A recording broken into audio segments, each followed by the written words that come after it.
My next guest is the founder of Oath Keepers. That's a group currently serving military, veterans, peace officers, firefighters, all of whom say they'll support and defend the Constitution against all enemies, foreign and domestic.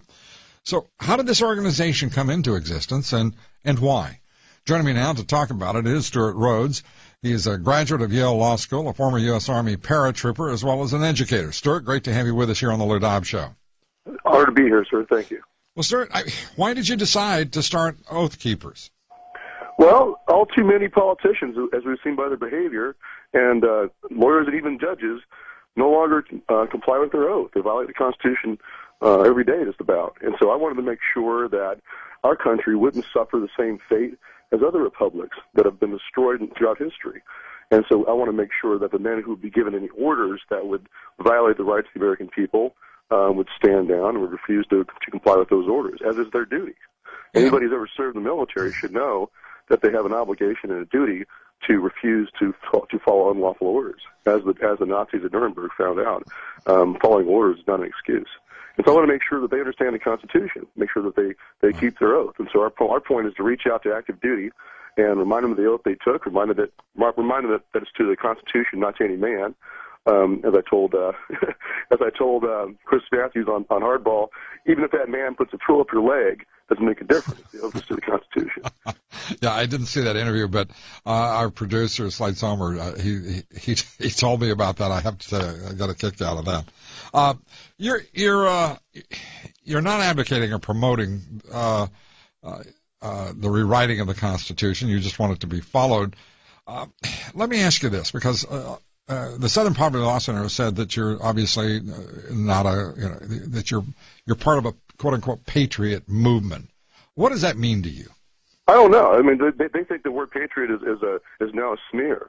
So I don't know. Ask them. But what they've done though is we're not on talking terms.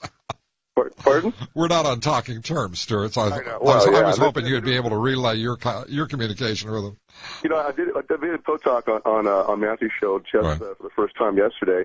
He's never even called me. He could have called me and asked me why I did what I'm doing. Instead he treats us like lab rats, and he tells the world that he knows what we're doing, even though we say we're simply renewing our oaths. And we stood on Lexington Green April 19th to renew our oaths to support and defend the Constitution. It was an awesome experience. Active duty, police officers, veterans, but he finds that particularly worrisome. And then he wants to lump us in with white supremacists and neo-Nazis, and of course make insinuations that we're potentially the next McVeigh.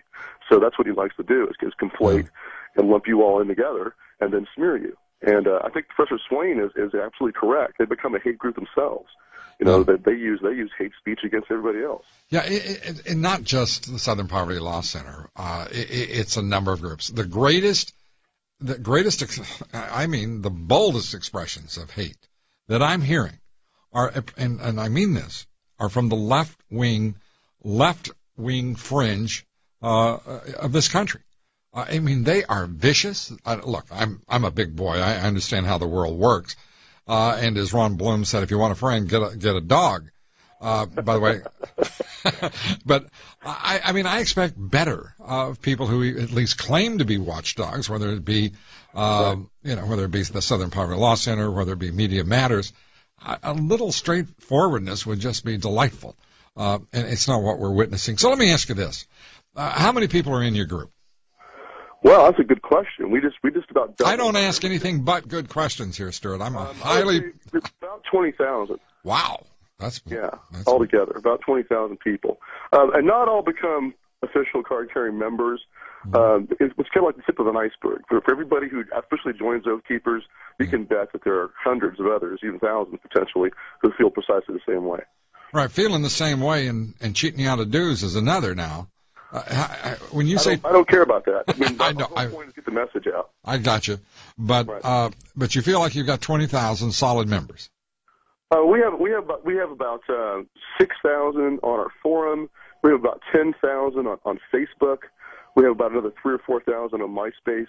Right. And I think right now we're at about 6,000 who have said, hey, I want a certificate on the wall. I'm going to be a dues-paying member. So about 6,000 that paid dues. But the rest of them, there's no discrimination against them. They can participate in anything we do, whether they send me $30 or not. I don't care about that. I care about them going out there and reaching out to their current serving police officers in their community, to the National Guard, to the military. That's what I care about. And why was there, by the way, I was informed, I did not see the interview with Chris Matthews, but I was told there was a great deal of hostility. Why hostility? It's like a tag team wrestling match being against the two of them. I don't know. I think what part of it is people, they accuse me of being, you're just upset because your guys are not in power anymore. But I was very critical of Bush. I wrote a paper about enemy combatant status, condemning it, at Yale Law School, that won the award for best paper on the Bill of Rights from Yale. So for years, I was going against what Bush was doing in violation of the Constitution. And back then, the liberals loved me. Yeah. So, well, what's kind of interesting is people will accuse me of being anti-Obama, which I'm not, and they don't realize that I have been. I was far more critical of the policies and the public policy decisions of George W. Bush. People, and one of the things that I'm sure I frustrate them, Mark Potok and whatever, is that I frankly find them objectionable and will deal with them on a straightforward empirical basis.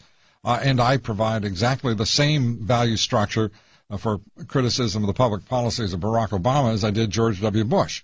And I'm nowhere nearly as critical of this president to this point as I was of George W. Bush. So it drives them crazy when they deal with independence of thought and an honest expression of belief.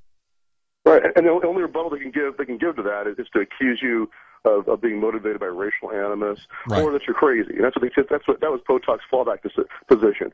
I'm a part Mexican and part Apache Indian, so it's kind of hard to paint me as a white supremacist. He tries, but it's really difficult to make that stick. Well, you mentioned Carol Swain, who is black. He called her a white supremacist, I believe. I mean, this is for a white supremacist, right? Oh my God! His fallback for us is to say that we're peddling conspiracy theory, and that we're raising unreasonable concerns. I'm not saying anything different than Naomi Wolf was saying about the Bush administration. The infrastructure for a police state is being erected. She pointed that out very well in her book. Right. Letter to a Young Patriot. Right. She was right, but it's still going on. But the thing is that he didn't condemn her as being a peddler of conspiracy theories. He's condemning us. Mm-hmm. Well, let's turn to your the oath that your organization will keep. We will not obey any order to disarm the American people. What do you see that might lead to such an order? Or do you? I just want to point out that that's not really the oath. The oath is the one we took when we served in the military. Sure, I understand. Police officer. That was our declaration of 10 orders we will not obey. Right. So, but yes, we issued that almost immediately, and it caused a bit of a firestorm because, we're spelling out the things that we think are most dangerous to a republic. And Potok, people like that will say, this is examples of conspiracy theory. We're not saying all this is happening right now. We are saying these are the things that, if they do happen, could lead to the destruction of our republic. And so we want to make sure that the police and the military think about them ahead of time and draw some clear lines in the sand. And what I find interesting here, too, Stewart, is another order, the second. We will not obey any order to conduct warrantless searches of the American people, their homes, vehicles, papers, or effects, such as warrantless hostile searches for weapons or persons. I would think that most left-wing liberals in this country would be delighted with that. You say we will not obey any order to detain American citizens as unlawful enemy combatants or subject them to trial by military tribunal. Again, I would think the ACLU would be cheering you. We will not obey orders to impose martial law, state of emergency on a state, or to enter with force into a state without the express consent and invitation of that state's legislature and governor. And it goes on. This is the kind of thing that should give solace and comfort to the left in this country. It should, in my opinion, give comfort to everybody to know that those who are sworn to defend our Constitution mean precisely what they say. And we have had some people that say, I'm a liberal, but as long as you're truly nonpartisan, I support what you're doing. And there's some of their testimonials on our website as well. Well, as an independent, I would hope that that would be precisely the issue for you, that there would never be partisanship or ideology behind any of either the oath you take or keep. No, not at all. I mean, it's not about left and right to us. It's about the Bill of Rights. That's it. Amen, brother. I love it. I love it. Stewart Rhodes, it is great to have you with us. Come Thanks, back. We'll sir. talk I'll be some here. more. Good to be with you.